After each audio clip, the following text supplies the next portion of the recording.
Hi guys, so today we're going to be working on a wheel bearing for a Kia Optima. So we're already taking the tire, we got the car jacked up. We're going to be checking for some stuff, see if there's anything on the control arm, but I don't think there is.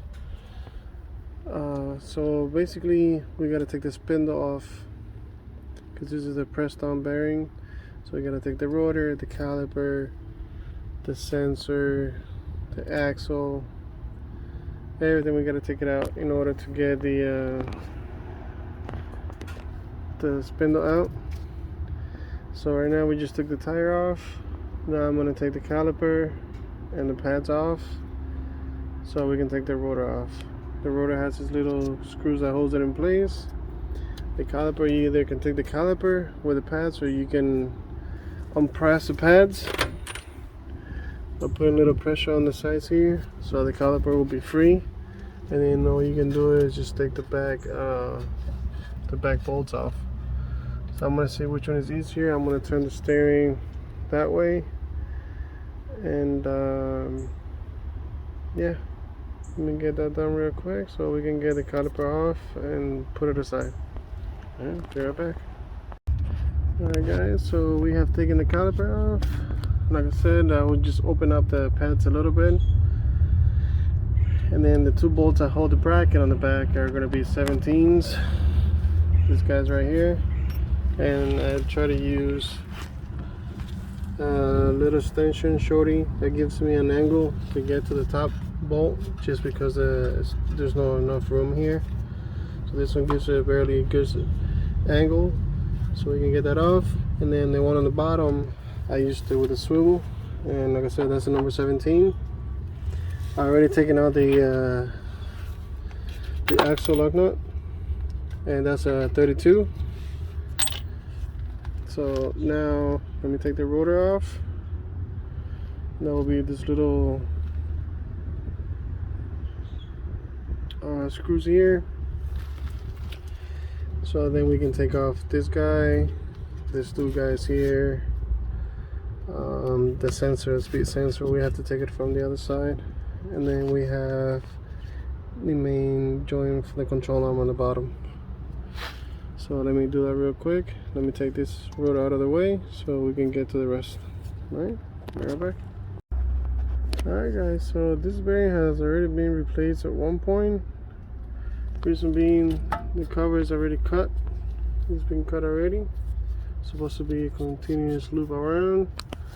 This bolt here is loose. I don't know if you can pick that up. It's loose, or it's not screwed in all the way. So everything, yeah, it's been cut. So this bearing has been replaced in the past. So I don't know if that's a good thing or not.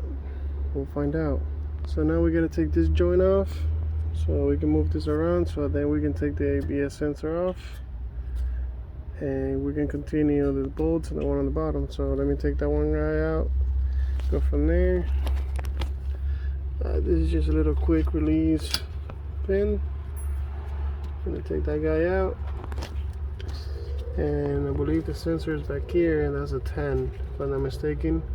But first I'm gonna take this guy so we can move the steering as we need it to move it. So let me get that and I'll be right back. Alright guys, so this guy here is a 14, the ABS sensor is a 10.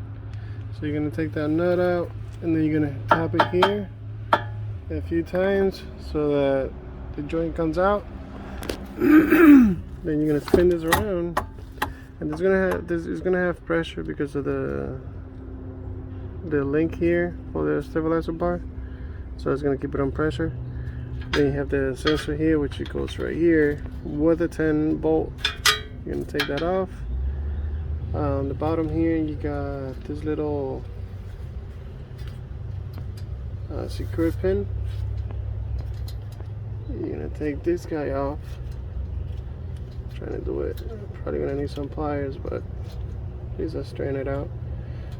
You're gonna take that out so you can take this bolt out, so we can release it from there, and then we have these two bolts here so we can take this whole piece out. So let me get to those and be right back. Alright guys, so this right here was a 19 inch nut. Instead I haven't taken it out yet, so it's a 19. I took this little braids off here with a 12, so we can get easier to this nuts here, and then we can take those bolts out. Alright, let me get to that, I'll be right back. Alright guys, so these nuts here, they're at 24. On the other side is a 19, but I'm pretty sure the bolt has this little thread that locks itself into place, so it doesn't spin on the other side, it only spins on this side. So now we just gotta hammer it out so they pop out, and we can continue taking this arm off. So yeah, 24, the other side is 19, but again, the other side I think is just locked in place. So 24. Now let's hammer it out so we can take this off, and hopefully we don't have to mess with any over here and hammer it or anything. It just won't fall off. We'll see. Alright, almost there guys. Oh, and you do want to tap on the axle just a little bit so you can get it moving. Just little taps like that. It's not going to ruin anything. It's just to get it moving. I mean, if yours is a really tight in there, get some PB blaster and spray it so it will move easier. But yeah, so far so good. Let me get those bolts out and then we go from there. Alright, be right back. Alright guys, so the bolts are not a fix, but if you take the nut off, it's easier, and then you just tap them out of the hole. Then you pull this down, you can take the axle off. Usually I like to put a little grease on this, that way this doesn't happen. That's just rusted in place type of thing. Okay, so I'll try to put a little grease on here so that doesn't happen, but apparently whoever did it before, they didn't do it. Now I'm trying to spread open this groove here, and I put some PB blaster, let it sit for a minute so it will be easy to take the bow joint off, and then we can get to the fun part. Alright, let me get this off so we can start playing with it. Be right back. Alright guys, so we're taking it out. Alright, so here we got the bearing. Now what we have to do here is, I don't know if you can see that C-clamp right there. The C-clamp needs to be removed. Okay, so we can slide the bearing out this way, which that means that we have to flip it on the other side. We're gonna press it down.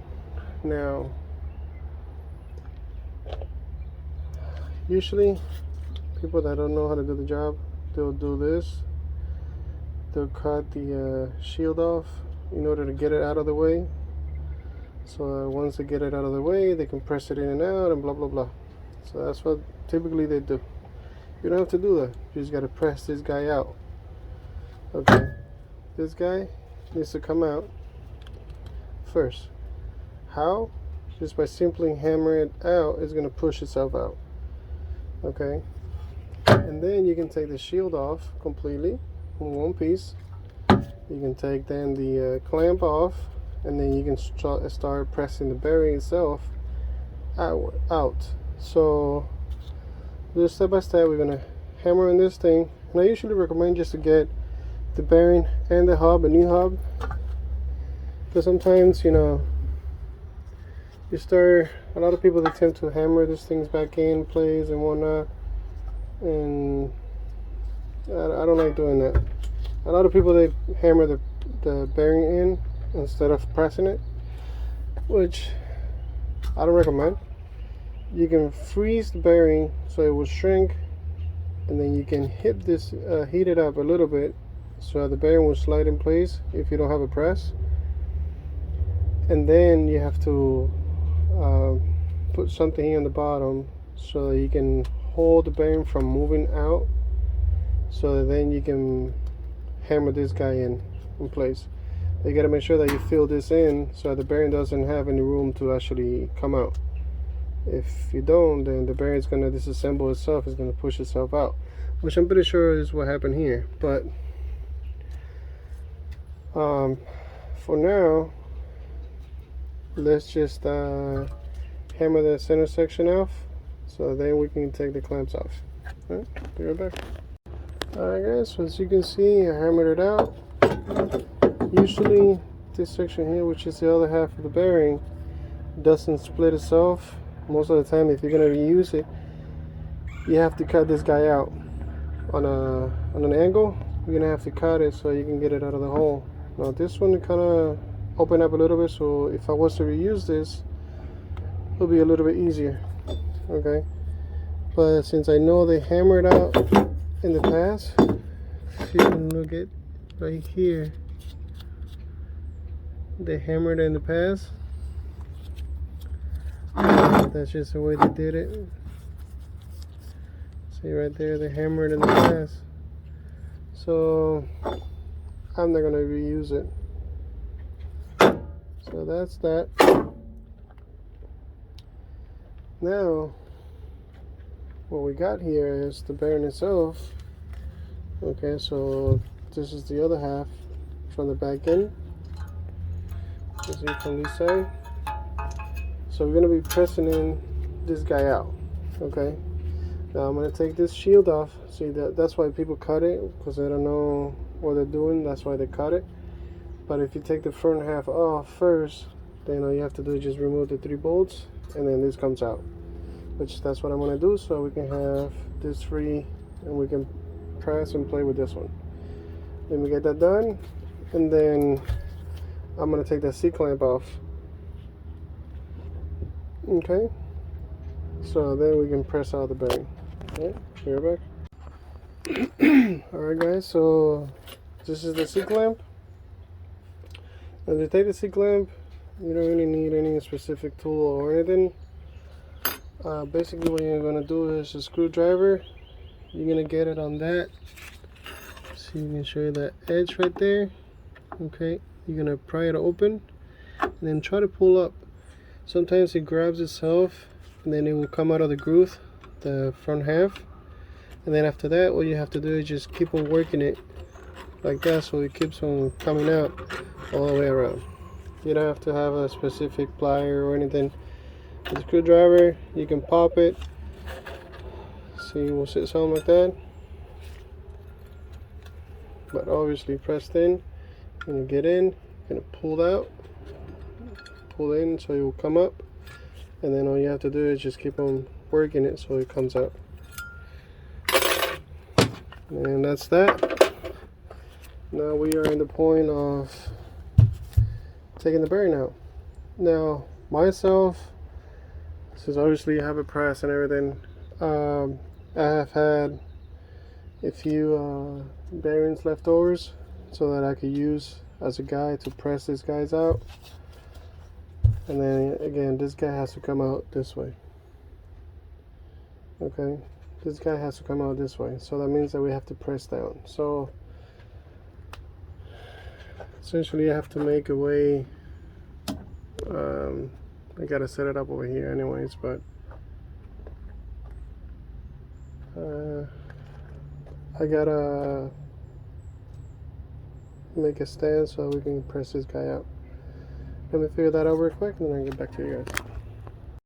Alright guys, so we already pushed out the old bearing right there. Now we're going to put the new one in. Now the new one, I always put a little grease on it just so that it will slide a little bit easier.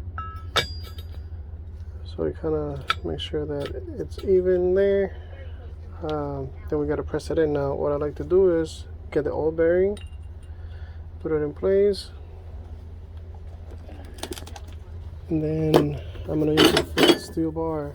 I'm going to put it just like this, and then I want to use the press so we can press it down.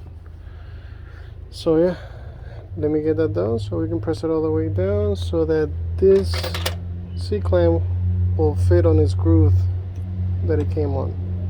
Alright, let me get that done. Be right back. Alright guys, so as you can see,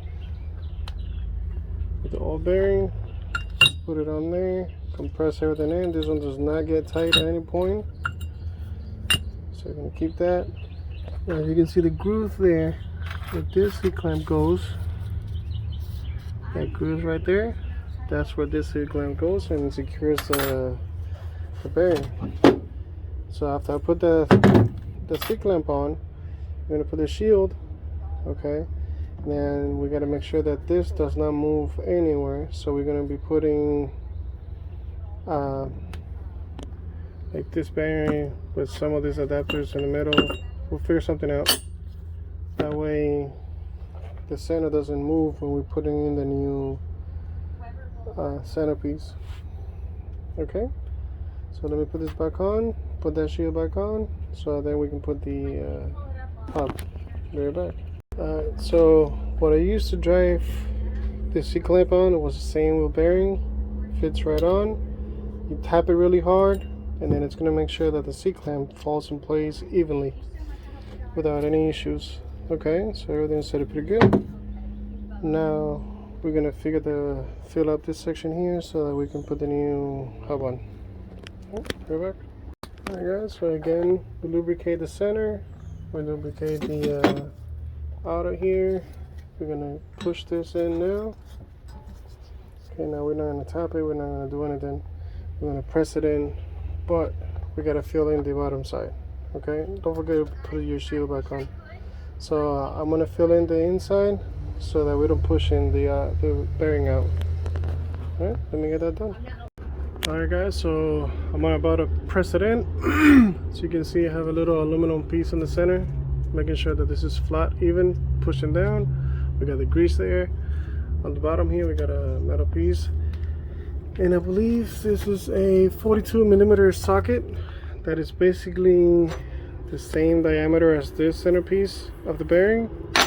So it's going to secure the bearing in place. Now we can just press down the bearing without making the bearing disassemble itself. So let me get that done, and then we should be able to start putting it back in the car. Alrighty. Alright guys, so this is the final product. See how it kind of sits perfectly in there. The bearing was not pushed out. The C-clamp is perfectly in place. Everything is good to go. And then this is really tight compared to wiggly and making noise. So now I should put that back in the car. And yeah, see, this is the socket that I used. It secures just the center. That way this pin can still pop out if it has to, but just enough to be in place. Alright guys, so let me put that back on, and then I'm gonna grease up the center here just a little bit with the axle goals, so we don't get that section rusted out again, and at least we'll be, compared to that, be properly done. Alright, let's get to it. Alright guys, so now the process is backwards on how to put it back on. We're going to secure here on the bottom. Then we're going to put the bolts here. But before we do that, we got to put the axle through first. So we're going to secure here in the bottom, put the axle through, then secure on top. Okay? Let's get that done. Alright guys, so now we're doing the backwards process. We got the bolt on. We got these two bolts here on top. Now we're going to screw them in. And this one is already secure. And then we got to do the bracket here, and then the sensor. Unfortunately for me, I had to replace the bearing again because the hub they sent me wasn't the correct one, and nobody has the correct one in stock. So I got to put the car back together today. So I cleaned up this one.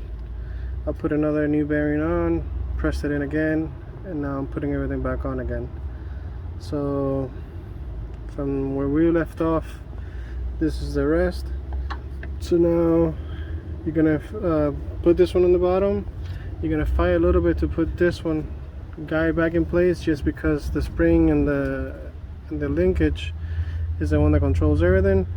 You could take the link out, but then you have to fight it to put it back on, so it's just a matter of fighting this one and get it over with. So we're going to tie these two right now. We're going to put this bracket and the sensor, and then we're going to continue.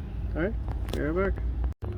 Alright guys, so we got the sensor back on, the two nuts, the little bracket is on. Now we're moving to the front. Remember I put some grease on the center so it doesn't get rusted out.